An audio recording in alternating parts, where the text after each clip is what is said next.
Lorsque vous vivez dans votre vie des incertitudes, savez-vous c'est quoi une incertitude? Hein?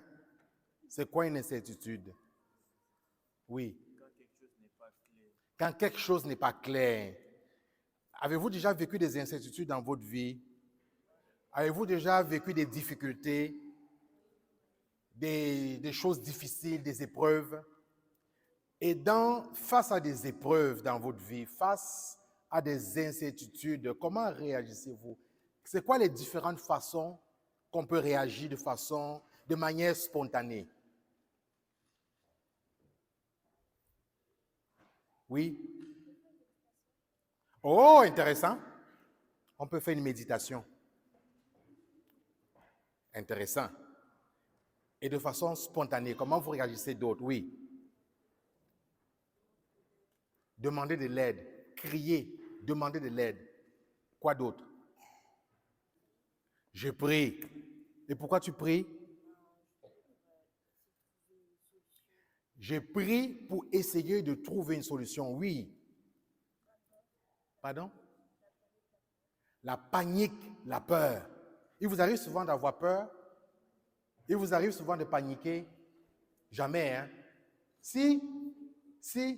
Et face à la panique et la peur, comment faites-vous? Comment réagissez-vous? Qu'est-ce qui vous aide à traverser la panique et la peur? Oui, ma grande. Non? OK. Oui. Pardon? On se calme. Et comment on se calme? En méditant. Ah, ils ont découvert ce matin la méditation chrétienne. Oui. Ils voulaient dire la même chose. On va demander un peu à vos parents. OK? Eux, quand ils sont... Avez-vous déjà vu vos parents paniquer? Non. Elles, ses parents ne paniquent pas. Yes. Qui d'autre? Vous avez vu vos parents paniquer déjà? Oui. Je ne vais pas te demander c'est qui tes parents pour ne pas leur mettre la honte. Hein. Il n'y a pas de honte à paniquer. C'est humain. Hein?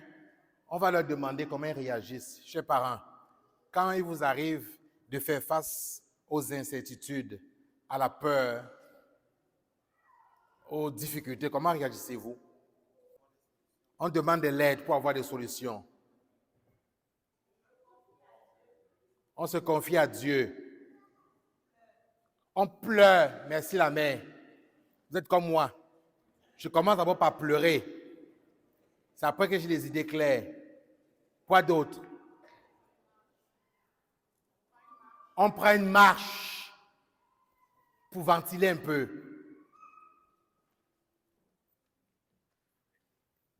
Et vous autres? Face aux épreuves, qu'est-ce que vous faites? Qu'est-ce que l'Église... Oui, vas-y, dis-moi. On va devoir rester calme. Mais comment on fait pour rester calme?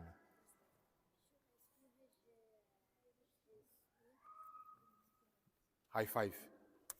Je respire, j'inspire, j'expire. C'est bon? L'Église nous dit que devant les épreuves, nous pouvons poser un acte de foi. Dans la première lecture, dont vous avez entendu la proclamation tirée du livre du prophète Daniel, il annonce quelque chose de difficile, d'obscur, de noir, des épreuves, mais en même temps une espérance. C'est notre foi qui nous fait avancer, faire confiance, traverser les épreuves. C'est quoi la foi? Vous avez vu ça à la catéchèse? C'est quoi la foi pour vous? C'est quoi? Oui. La confiance en Dieu. Est-ce que c'est facile de faire confiance en Dieu? C'est quoi faire confiance en Dieu? Oui. Hein? C'est comme Abraham. C'est faire des choses que si tu ne faisais pas confiance en Dieu, tu ne ferais pas. Est-ce qu'il y a une meilleure, est-ce qu'il y a mieux que ça? Pour elle, la foi là, c'est faire confiance en Dieu. C'est faire des choses que si tu ne croyais pas en Dieu, tu n'aurais pas été capable de faire. Très intéressant. Est-ce qu'il y a un ou une courageuse qui veut venir me voir? Vous vivez quelque chose avec moi? Viens. Vous décalez-vous un peu là. Décalez-vous. Toi, monte là-bas. Oui, tu regardes l'autre côté, tu regardes là-bas. Recule-toi, tu vas fermer les yeux. Ferme les yeux, hein. Si je te demande de te jeter, tu vas te jeter. Tu es sûr? Et pourquoi tu vas le faire? Tu es sûr qu'il va te rattraper? Ferme les yeux alors. Vas-y, jette-toi voir.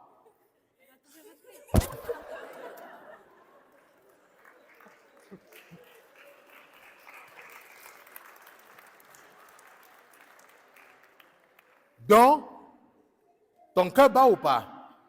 Tu as paniqué? Donc, les amis, vous voyez donc que même quand on dit qu'on fait confiance en Dieu, là, le cœur bat parfois. Mais c'est croire suffisamment que même devant un danger, Dieu est capable. Comprenez-vous ce qu'on vient de faire? Bien-aimés dans le Christ, souvent devant les difficultés, nous nous laissons noyer. Or, le prophète Daniel, dans cette lecture, nous révèle que devant les épreuves, même quand on ne comprend pas, c'est s'abandonner à Dieu. C'est faire confiance, comme un enfant. Elle est un peu plus grande, elle a paniqué, mais elle a fait. Et moi, je vous assure que j'ai paniqué aussi. C'est ça la foi. Donc, la foi, ce n'est pas seulement intellectuel. On est d'accord? Ce n'est pas seulement des mots qu'on dit. Ce n'est pas seulement dans la tête. Ce n'est pas seulement dans le cœur. La foi, c'est un acte. On pose un acte. Persévérer, c'est poser un acte. Faire confiance, c'est poser un geste. Comme tu t'es abandonné. Souvent, papa et maman vont vous dire des choses à la maison, vous ne comprenez pas forcément. Mais faites-leur confiance. Hein? Faites-leur confiance comme Abraham a fait confiance à Dieu. Faites-leur confiance. Si vous ne comprenez pas aujourd'hui, demain on va comprendre. C'est bon ça? Et Saint Paul, dans la deuxième lecture, dans sa lettre aux Hébreux, nous dit quoi? Il nous dit que le Christ a fait le don de sa vie. Donc si on dit qu'on croit en Dieu, on croit en Jésus, ça veut dire qu'on pose un acte de foi, on fait confiance. Ça veut dire que ma foi m'engage comme Jésus vers les autres. Jésus a donné sa vie pour qui? Pour qui? Donc nous sommes aussi appelés à poser des gestes d'amour les uns envers les uns envers les. C'est ce qu'on apprend à la maison dès le bas âge, à la catéchèse et à l'école, partout. Quand on arrive ici, on voit un plus jeune que nous qui pleure ou qui est triste, on va vers la personne. C'est un acte concret. Voilà ce que nous enseigne l'Église. Et Jésus, dans l'évangile de ce matin, nous dit quoi?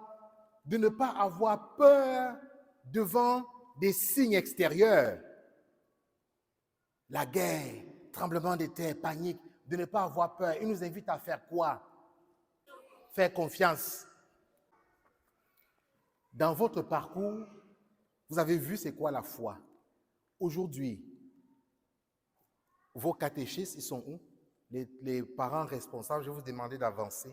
Ils vont vous remettre ce que dans l'Église, on appelle acte de foi. Voici les paroles. Mon Dieu, je crois fermement toutes les vérités que tu as révélées et que tu nous enseignes par ton Église, parce que tu ne peux ni te tromper, ni nous tromper.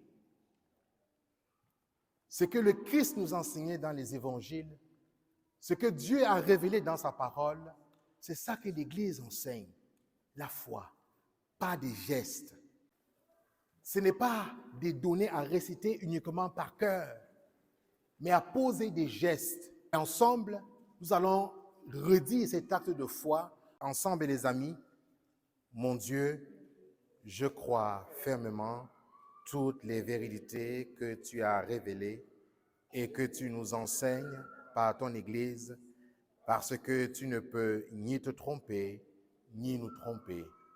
Amen. En silence, vous allez retourner à vos places et on prend une minute de méditation, de silence. Allez-y.